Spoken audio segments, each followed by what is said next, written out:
Pourra-t-on bientôt traverser la Garonne à bord d'un téléphérique urbain comme celui-ci, installé à Toulouse? La métropole bordelaise soutient un projet similaire entre Lormont et le quartier Bacalan. 7 minutes pour relier les lignes A et B du tramway. Lucille met aujourd'hui près d'1 heure. Je ne savais pas qu'il y avait ce projet-là, mais ce serait vraiment intéressant de faire ça. Ça fait gagner beaucoup de temps. Oui, beaucoup de temps. Ça pourrait aider qu'il y ait moins de monde dans le tram, c'est cool, surtout en période de Covid en ce moment. Le téléphérique pour désengorger des lignes de tramway saturées. 6 tracés sont à l'étude. Ils vont être soumis à une concertation publique de mai à juin. Un projet respectueux de l'environnement et peu coûteux, selon l'élu métropolitain en charge du dossier. Là, on est sur de l'aérien.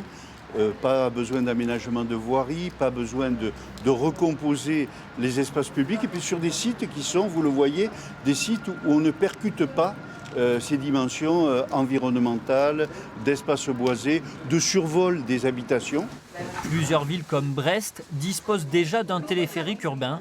À Bordeaux, il permettrait de transporter environ 14 000 personnes par jour. C'est trop peu pour cet élu d'opposition à la métropole. La capacité de ce téléphérique, 14 000 voyageurs par jour, ne sera pas suffisante puisqu'il y a des logements qui vont arriver.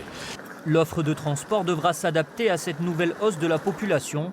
Le téléphérique urbain devra coûter 55 à 70 millions d'euros pour une mise en service possible à partir de 2027.